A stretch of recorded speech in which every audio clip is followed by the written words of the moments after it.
प्रिय विद्यार्थियों नमस्कार। हिंदी की ऑनलाइन शिक्षण व्यवस्था में आप सबका हार्दिक अभिनंदन स्वागत। आइए प्रारंभ करते हैं हिंदी का शिक्षण। आज के हिंदी शिक्षण का हमारा प्रकरण है कक्षा 7 का पाठ 12। पाठ 12 का नाम है कंचा और इस पाठ के लेखक है टी पद्मनाभन।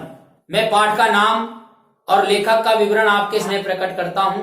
देखिए, आज हम अध्ययन कर रहे हैं कक्षा 7 पाठ 12 कंचा और इस पाठ के लेखक है टी पद्मनाभन।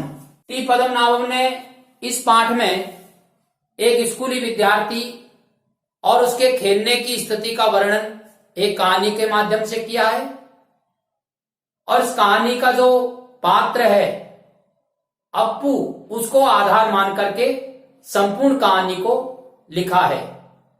हम पहले भी इस बात को पढ़ चुके हैं कि किसी कहानी को समझने के लिए या किसी पाठ को समझने के लिए उस पाठ में आए हुए कठिन शब्दों का अर्थ हमको आना चाहिए। इसलिए हम आज इस पाठ के कठिन शब्दों का अध्ययन करेंगे और साथ ही साथ उन कठिन शब्दों के अर्थ को भी समझेंगे, उनके शब्द निर्माण को भी समझेंगे कि उस शब्द का निर्माण कैसे हुआ है, उपसर्ग से हुआ है या प्रत्यय से हुआ है, उसके अंदर कोई संधि है या समास है। व्याकरण का ऐसा कौन सा पहलू है जिसके कारण से उस शब्द का निर्माण हुआ है और वह शब्द इस पाठ में किस हेतु से या किस लिए प्रयुक्त हुआ है, यह भी इसके साथ साथ हम समझने का प्रयत्न करेंगे। तो हम पढ़ते हैं इस पाठ के शब्दार्थ। शब्दार्थों में पहला शब्द है इसमें घनी। घनी यानी होता है गहरी।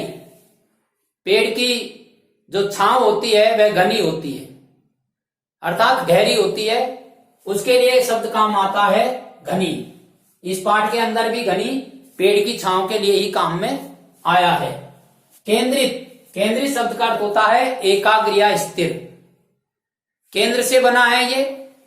केंद्र का अर्थ जो होता है वो एक निश्चित स्थान होता है, तो केंद्र को आधार मान करके ही ये केंद्रित है। और इसमें अप्पू जो इस पाठ का मुख्य पात्र है उसका ध्यान एकाग्र हो गया है, स्थिर हो गया है, उसके लिए यहां केंद्रित शब्द काम आया है। एक शब्द काम आया है मजेदार। मजेदार का अर्थ होता है मजे वाला या मजे वाली। इस शब्द का निर्माण दार प्रत्यय से हुआ है। ये जो दार प्रत्यय है ये वाला या वाली अर्थ में काम आता है। यदि शब्द पुल्लिंग होता है तो वाला और स्त्रीलिंग होता है तो वाली इसके साथ अर्थ काम आता है। जैसे किराएदार, मकानदार, जमींदार, दुकानदार। तो वाला अर्थ प्रकट करने के लिए दार प्रत्यय लगता है। मजेदार शब्द भी दार प्रत्यय से बना है।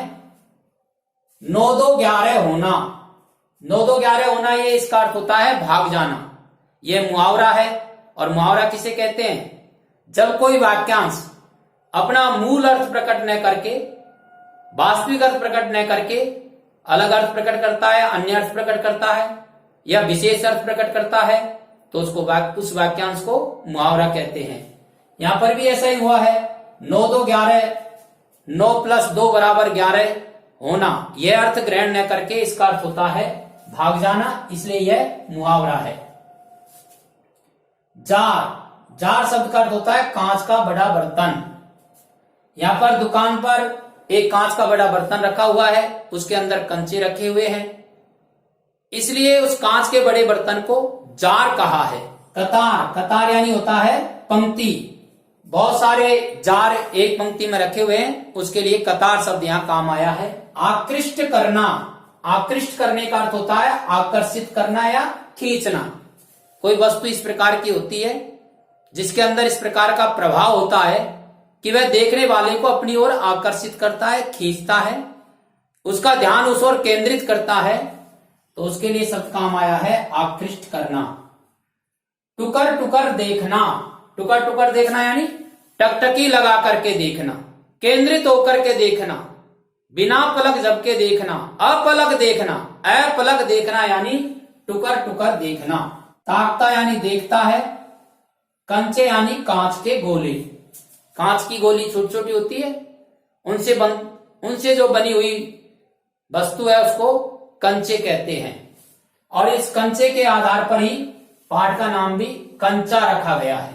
आंवला, आंवला का अर्थ होता है हरे रंग का गोल फल। अब इस पाठ में कोई फलों की चर्चा नहीं हुई है, उसके बाद भी आंवला काम आया है। यहां आंवला जो शब्द है ये उन कंचों की आकृति को बताने के लिए, एक तरह से आंवला कंचों के विशेषण के रूप में काम आया है। कंचे कैसे थे? आंवले जैसे, हरे रंग के और गोल। निषेध, निषेध यानी मना।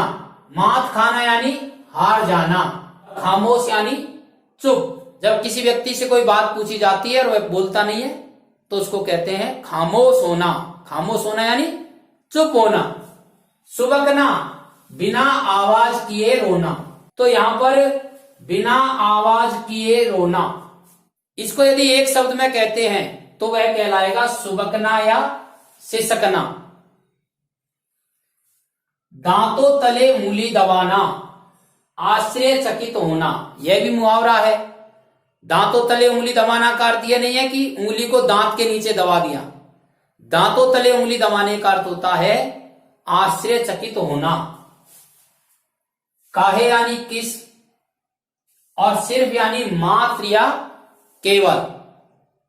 मात्र या केवल जब हम काम में लेते हैं तो उसके लिए एक शब्द काम आता है सिर्फ। राह देखना मानी इंतजार करना। जब कोई किसी व्यक्ति का इंतजार करता है तो उसके लिए कहते हैं राह देखना। यह भी मुहावरा है। राह मानी रास्ता होता है, देखना यानी देखना होता है।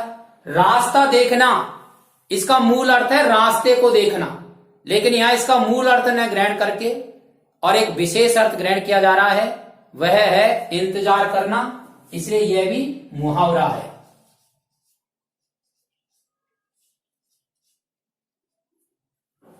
पलकें भीगना, पलकें भीगना यानी रोना। इसके लिए पलकें भीगना शब्द